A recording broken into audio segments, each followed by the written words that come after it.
안녕하세요, 슈퍼너멀입니다. 목 상태가 어제부터 좀 안 좋은데 양해 부탁드리고요. 썸네일을 이렇게 만들었는데 당연히 정답 같은 걸 이야기하려는 게 아니니까 뭔가 기대를 하신 분들은 뒤로 가기를 눌러주셔도 되고, 한 주를 정리하는 이야기와 함께 레버리지 주가가 싸서 물타기 한다고 할 때는 악플이 달리다가 이제는 조금 올라오니까 질문을 하시는 분들이 많아져서 뭐 지금 사도 되냐, 스왑 이자가 높다는데 어떻게 되는 거냐 등등 뒤에서 이야기를 할 건데, 평상시보다 질문이 조금 많더라고요.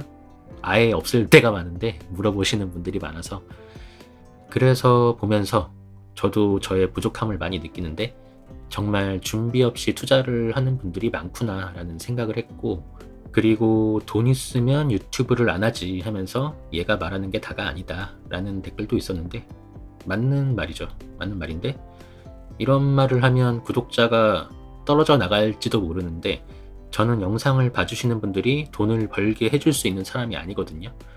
제가 레버리지 투자 비중이 높지만 사세요 라는 이야기를 하지도 않고, 심지어 저는 제 입으로 구독과 좋아요 눌러주세요 라는 말을 안 하고, 알림 설정은 그렇게까지 하면서 볼 영상이 아니니까 꺼두라고 하는 사람인데 모르겠네요. 주식 이야기를 하니까 자꾸 뭔가를 기대하시는 것 같은데, 저는 만약에 제 영상을 보고 뭐를 사서 망했다, 그럼 망해도 싸다고 생각하거든요. 제가 하는 이야기를 뭘 믿고 피 같은 돈을 투자를 합니까? 만약에 망해서 유튜버 믿고 투자하면 안 되는구나, 공부해야겠다 생각하면서 끝나면 그나마 다행인데, 실력도 없는 놈 믿었다가 망했어, 다른 사람 거 찾아봐야지 라는 결론이 나면 정말 노답이다 라는 생각을 합니다. 그냥 저는 제가 하는 과정을, 투자 기록을 유튜브에 남기는 거고, 제가 주식 투자로 성공을 한다면 내 새끼들이 아빠가 해온 과정을 보고 이런저런 걸 느꼈으면 좋겠고, 혹시라도 예전에 저처럼 투자를 몰랐던 사람이 제 영상을 봤을 때 약간의 도움을 받을 수 있지 않을까 라는 생각을 하는데, 결국에는 스스로 공부를 해야 된다고 생각해요. 공부를 열심히 하는 놈이 좋은 대학에 가는 게 당연한 것처럼 책 한 권이라도 더 읽은 제가 하나도 안 읽은 사람보다는 좋은 성과가 나와야 하는 게 맞지 않나, 그게 세상의 이치라고 생각하는데, 또 투자라는 게 공부를 많이 한다고 해서 무조건 잘 되는 건 아니라 결론을 내기가 힘들지만, 그래도 노력한 사람이 그렇게 하지 않은 사람보다는 잘 돼야 하지 않나 라는 생각을 하고, 그리고 레버리지 이야기 이런 거를 올리지 마라, 애꿎은 사람들이 영향을 받잖냐 라고 하시면 싫어요. 제 맘입니다. 꾸준히 올릴 수 있는 소재가 이거밖에 없습니다. 정리를 해보니까 내용이 많은데, 이번 주는 트럼프가 마치 리딩방 방장이 돼서 가즈아를 외쳐서 시장이 상승하는 느낌이었습니다. 트럼프가 기업 대장들과 함께 사우디에 가서 이런저런 좋은 소식도 나오고, 생산자 물가지수가 예상치보다 낮게 나오기도 하고, 테슬라 옵티머스는 뜬금없이 춤을 추면서 가슴을 콩닥거리게 하기도 하면서 이런저런 소식들이 있었는데, 미국 국가 신용등급이 하향됐다는 소식으로 새로운 불안감을 키우면서 한 주가 마무리됐습니다. 역시 저는 이런 소식이 나와도 시장에 어떤 영향을 줄지 알 수가 없기 때문에 AI에게 의지를 할 수밖에 없어서 그록3에게 질문을 해봤는데요. 이렇게 미국 국가 신용등급 하락이 미국 주식시장에 미칠 영향에 대해서 알려줘 라고 질문을 했는데, 2011년 미국 신용등급 강등 시에 S&P 500이 7.1% 하락을 했었다고 하고요. 아래로 내려가서 보면 지금 벌어진 일이 이미 예견된 리스크라 시장 충격이 크지 않을 수 있다라는 이야기도 있습니다. 투자 전략까지 제안을 해주는데, 이런 것과 상관없이 저는 계속 투자를 이어나갈 것이기 때문에 크게 바뀔 건 없다고 생각하고요. 궁금하신 분들은 한번 자세히 읽어보시고 직접 질문도 하고 이것저것 알아보시면 될 것 같습니다. 저의 결론은 몰라도 될 소식일 수도 있는데 괜히 신경 쓰게 만드는 것일지도 모른다, 이고 다시 하락이 와도 어쩔 수 없다 라는 입장입니다. 여튼 이번 주는 시장이 너무 좋았습니다. 3대 지수가 모두 지난주보다 상승을 했고요. S&P 500은 일주일 내내 상승하는 모습을 보여줬습니다. 나스닥 같은 경우는 제가 정리를 하면서 자꾸 이 자릿수가 이상해 보여서 자세하게 봤는데, 지난주에 오타를 냈나? 하면서 봤는데 17에서 19가 돼버려 갖고 잠깐의 혼란이 있었는데 이런 혼란은 땡큐고요. 히트맵을 일주일로 봐도 4월의 공포를 완전히 지워버린 느낌이고요. 믹스지수도 순식간에 탐욕 단계로 올라오면서 아직은 아니지만 이번에 물타기한 레버리지 종목들을 적절하게 분할 매도해야 해서 이런저런 생각들을 하고 있는데 생각할 틈을 안 주고 왜 이렇게 빨리 올라오는 거야 라는 생각을 만들어주고 있습니다. 이렇게 주관적인 한 주의 분위기를 마무리하고요. 스크랩한 기사를 살펴보겠습니다. 스크랩한 기사가 많은데 빨리빨리 이야기를 해보겠습니다. 미국 마지막 AAA 등급 상실. 먼저 이번 주 막판에 들려온 안 좋은 소식인데 앞에서도 말씀드린 미국 국가 신용등급이 하향됐다는 소식이고 이래저래 문제가 많다. 그래서 도지에서 해야 하는 일들이 매우 중요했다라는 생각을 합니다.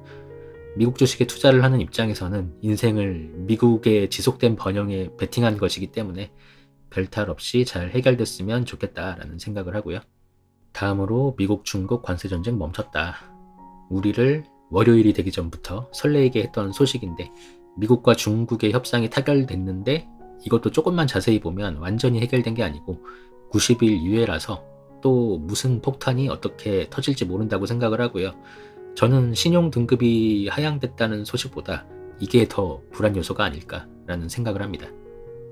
다음으로 트럼프 약값 최대 80% 내릴 것이라는 기사인데 그래서 제약 관련 기업들의 주가가 난리가 났었던 것 같은데 이런 상황이 됐을 때는 기업의 문제가 특별한 문제가 있는 게 아니기 때문에 트럼프 이 미친놈 하면서 욕을 할 게 아니라 주가가 떨어졌을 때 일라이릴리 같은 기업들을 보면서 조금씩 모아두면 괜찮겠다라는 생각을 하고요.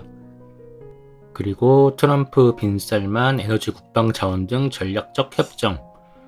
트럼프 형님께서 사우디의 기업들 대장들을 데리고 가서 빈살만 형님을 만나서 이런저런 협정을 맺었다는 소식입니다. 빈살만이 85년생이네. 저보다 나이가 어린데 돈이 많으면 형님이죠. 다음으로 미국 화웨이 칩을 쓰면 제재. 요새 자꾸 화웨이 이야기가 나오는데 이제 엔비디아를 제재하는 걸로는 안 되니까 너네들 이제 화웨이를 쓰면 조져버리겠다라는 전략으로 가는 것 같습니다. 다음은 반도체 뛰는데 인텔만 소외 하면서 사우디에 갔다 와서 다른 반도체주들은 올라가는데 인텔만 오르지 않았다라는 내용이고요. 제가 인텔을 오래 손절했는데 손절한 이유가 보면 볼수록 TSMC가 너무 세서 인텔은 이제 힘들겠다라는 생각으로 판단을 했었고 팔았던 이유를 영상으로 올리고 하니까 인텔 주주분들한테 까이기도 했는데 18 옴스트롱에 대한 전망이 좋지 않은 이야기들이 나오는 것 같은데 이거를 적당히 넘어가서 14 옴스트롱으로 승부를 보겠다 이런 것 같은데 모르겠습니다. 아무튼 저는 힘들다고 생각이 드는데 미국이 계속 밀어주니까 어떻게 될지는 알 수가 없을 것 같고 한번 쓰러진 빅테크는 다시 일어서지 못한다라는 불변의 법칙을 깨고 반도체 제국이 부활하나라는 긍정적인 기사도 나와서 계속 지켜봐야 할 것 같은데 뭔가 인텔에 대해서 애증이 느껴져서 기록을 해봤고요. 다음으로 맥도날드가 실적이 부진해도 37만 명을 채용한다는 기사인데 보시면 아시겠지만 오랫동안 갖고 있으면 좋은 주식이다 라는 생각을 합니다. 다음으로는 눈길이 가는 ETF가 새로 나와서 스크랩을 했고요. KB 운용에서 나온 ETF인데 테슬라와 팔란티어 비중을 높인 ETF 두 개가 있어서 연금저축계좌에 담아둬도 좋겠다라는 생각이 들어서 혹시라도 모르시는 분들이 계실까 싶어서 알려드리려고 기록을 하고요. 두 가지입니다. 테슬라 비중이 높은 것과 팔란티어 비중이 높은 것 두 가지가 있는데 궁금하시면 자세히 알아보시면 좋을 것 같고요. 그리고 또 새로운 ETF 이야기인데 저는 삼성에 들어가서 일을 하면서 내가 삼성 거를 하나라도 사나 봐라 그런 생각을 하는 사람이라 관심이 없는데 어쩔 수 없이 핸드폰은 공짜니까 삼성폰을 쓸 수밖에 없는 상황인데 홍콩의 삼성전자 2배 레버리지가 19일 내일 상장이 된다고 합니다. 삼성전자 주가가 내려와 있는 상황이기 때문에 앞으로 오를 거야 라고 생각을 하시는 분들은 관심을 가지시면 될 것 같고요. 마지막으로 17세까지 아동수당 20만원 하면서 사설이 나왔는데, 저는 돈이라는 건 나 혼자 많이 갖고 있어야 가치가 올라가는 것이다 라고 생각을 하는 사람이라서 돈 뿌리는 정책을 아주 싫어하는데, 참고로 저는 누구도 무슨 정당도 지지하지 않는 사람입니다. 그런데 가장 유력한 대선 후보가 있는 당에서 17세까지 아동수당을 매월 20만원씩 주는 공약을 냈다고 하는데요. 당선이 거의 확실해 보여서 정말 이걸 실행하면 돈의 가치가 떨어지는 건 어쩔 수 없는 거고, 정책은 싫지만 이렇게 돈을 주신다면 감사합니다 하면서 아이들한테 열심히 주식을 모아줘야겠다라는 생각을 하고요. 정치병에 걸려서 내가 안 좋아하는 사람이 당선이 돼서 나라가 망했네 하면서 가지도 못할 이민 가야겠다는 이야기를 하는 것보다는, 이렇게 한 달에 20만원씩 받아서 1년에 240만원이 연 10%씩 오른다고 대충 계산을 해봤는데, 17년 동안 새끼들한테 1억에 가까운 돈을 만들어줄 수 있겠다라는 희망을 찾는 게 차라리 낫지 않을까라는 말씀을 드리면서 여기까지 스크랩 기사를 마무리하고, 다음으로 저의 이번 주 계좌 상황을 살펴보겠습니다. 먼저 코인부터 보면은 코인 시장은 이번 주도 분위기가 계속 좋고요. 비트코인이 지난주보다 살짝 떨어지긴 했지만 이더리움과 도지코인이 많이 올라 있습니다. 비중이 미미하지만 더 사더라도 떨어졌을 때 사야 되는데 아무래도 그냥 방치를 해야 될 것 같고요. 제 포트폴리오를 그림으로 보면 모든 종목들이 골고루 올라주면서 아이온큐의 비중이 5% 정도 줄었습니다. 아이온큐도 올랐는데 다른 것들이 많이 올라서 그런 것 같고요. 메인 계좌 수익률은 지난주에 105%였는데 무려 143%가 됐습니다. 그리고 무려 모든 종목에 빨간불이 들어와 있고, 드디어 속쓰리 양전을 해서 4월 공포장에서 물타기를 한 보람을 확실하게 느끼게 해주고 있습니다. 실적 발표 후 주가가 급락했던 팔란티어가 또 어느새 신고가를 찍고 있는데, 개인적으로 이제 레버리지 종목은 더 이상 매수할 시기가 아니기 때문에 팔란티어를 $100 이하에서 좀 사고 싶었는데 조금 상향해서 $200 이하에서 모아둬야 하나라는 생각을 하게 되고요. 이제 다시 SCHD와 다른 계좌에서 테슬라를 모아가야 하지 않나, 본주 그거를 모아가야 하지 않나 라는 생각을 하고 있습니다. 그리고 티가 나지 않지만 ARKG 이거를 예수금을 짜내서 소량 매수해서 평단을 낮췄는데 이것도 빨간불이 들어왔는데, ARKG는 급하게 생각하지 않고 천천히 모아보려고 하고요. 3배의 레버리지를 대하는 마음으로 파란불이 들어오면 조금 더 적극적으로 모아야겠다라는 생각을 하고 있습니다. 앞에서도 이야기를 했지만 레버리지 관련해서 질문이 많아졌는데, 스왑이자 어쩌고 하는 질문이 많은데, 정확하게 스왑이자는 어느 날 갑자기 내 계좌에서 돈이 빠져나가는 게 아니라 당일 종가에 반영이 되는 것이라는 말씀을 드리고, 만약에 내가 기가 막히게 단타를 칠 수 있다면 스왑이자 따위는 없습니다. 종가에 반영이 되는 거니까 그런 거 없이 할 수 있는 거고, 과연 저처럼 레버리지에 장기 투자하는 분들께서 스왑이자에 신경을 곤두세우는 분들이 얼마나 계실까라는 의문이 들고, 제가 TQQQ 속술은 2021년 11월쯤부터 투자를 시작했고, 불주는 2022년 초, 그리고 뒤에서 보실 삼슬라는 2024년 1월부터 투자를 시작했는데, 대폭락을 맞고 수익이 났던 게 다시 마이너스가 되기도 하고 여러 우여곡절이 있었지만 현재의 상태를 보여주고 있습니다. 그냥 있는 그대로 보시면 돼요. 레버리지 투자를 하면 계좌가 녹는다는 건 그렇게 될 수밖에 없게끔 운영을 해서 그런 거고, 그냥 이야기를 보면 그렇게 될 수밖에 없어요. 그렇게 해서 그런 거고, 실제 투자를 해본 사람의 상황은 보시는 그대로라는 말씀을 드립니다. 그동안 스왑이자가 얼마나 빠져나가는지 제가 알 수 없지만 모든 종목이 빨간불이 들어와 있는 상황이고, 그래서 수익률은 만족하냐고 물어보시는데 그거는 만족에 대한 크기가 다 다르기 때문에 여기 보이는 찍혀있는 수익률을 보시고 알아서 판단을 하시면 될 것 같고, 지금이라도 사도 될까요? 라고 질문을 하시기도 하는데, 보시는 게 3주 전에 달렸던 댓글이거든요. 그래서 본인이 들어갈 시기에 대해서 멋지게 적어 놓으셨는데, 과연 지금 살 수 있을까?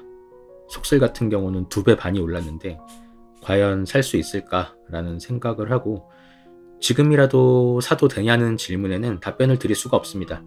다시 반토막이 나고 7달러 이하로 내려가는 걸 감당할 자신이 있으면 사고 아니면 말고, 사더라도 분수껏 사야 한다는 말씀만 드릴 수 있을 것 같습니다. 그리고 이거는 종목을 추천하는 게 아니고 제가 레버리지 종목 물타기가 끝나서 이런저런 새로운 주식이 없을까라는 잡생각이 들기 시작하는데, 제가 출근하고 작업복을 갈아입으면서 거래처에서 준 달력을 보는데 갑자기 여기에 데이터 센터라는 단어가 눈에 들어오더라고요. 그래서 데이터 센터를 만들면 냉각 시스템도 만들어야지 라는 생각을 하면서 검색을 해봤는데, 이 회사의 주가가 생각보다 많이 올라 있더라고요. 그래서 거래처 직원에게 물어보니까 고개를 절레절레 흔들던데, 그 거래처 직원 맞아요. 그 사람한테 물어봤는데 고개를 절레절레 흔들던데, 이것저것 보고 배당 성장률도 보고 하면서 판단을 해봐야 할 것 같은데, 제가 정비하는 장비가 솔직히 손볼 게 너무 많아서 신뢰가 가지는 않는데, 존슨을 컨트롤, 피터 린치 책에서 가까운 데서 찾아봐라 라는 이야기가 생각이 나서 공부를 조금 해봐야겠다 라는 생각을 했습니다. 다음으로 물려있는 속수를 극복하는 과정을 보여드리고 있는 계좌도 이제 수익률이 마이너스 5%까지 올라왔습니다. 유의미하게 평균 단가를 내리기가 이제 힘들기 때문에 이것도 매수를 끝낼 거고, 매주 한 주씩 사보려고 했던 계좌도 매수를 멈추고 수량을 그냥 이쪽으로 옮겼어요. 옮기니까 이렇게 잭팟을 의미하는 숫자가 나와서 어느 정도 원하는 수익이 날 때까지 방치를 할 생각입니다. 다시 떨어지면 그럼 또 사면 되고요. 다음으로 삼슬라 계좌는 수익률이 지난주에 30%대에서 이번 주에 100%를 넘겼습니다. 역시 물타기를 해서 애들이 일찍 일어나서 난리를 치고 있네요. 물타기를 해서 이렇게 평균 단가를 낮춰놨기 때문에 느낄 수 있는 기쁨이고요. 과연 올해 테슬라 주가가 어떻게 될지 기대가 되는 상황입니다. 이 계좌의 일부 수량은 2030년까지 장기 투자를 할 예정이고요. 그리고 수익이 날아가고 다시 마이너스가 되는 걸 몇 번 구경한 후에 이번에는 기필코 제대로 수익 실현을 해보겠다라는 다짐으로 이를 갈면서 물타기를 한 계좌도 드디어 양전했습니다. 속쓰리 소량이 있었는데 빨간불이 들어와서 매도를 하고 투슬라에 물타기를 하면서 모두 빨간불이 들어오게 만들어 놨고요. 지금의 상황은 이번 하락장에서 배당주를 모아가는 나름의 플랜이 깨지긴 했지만, 리스크를 감당하기로 마음먹고 배당주를 모두 매도하는 큰 결정을 해서 레버리지 투자에 대한 나름의 원칙을 철저하게 지킨 결과라고 스스로를 칭찬하고요. 하지만 잠깐의 행복이 될 수도 있기 때문에 기고만장하면 안 되고, 레버리지는 언제라도 나락으로 갈 수 있다는 생각을 항상 하고 있어야 한다고 생각을 합니다.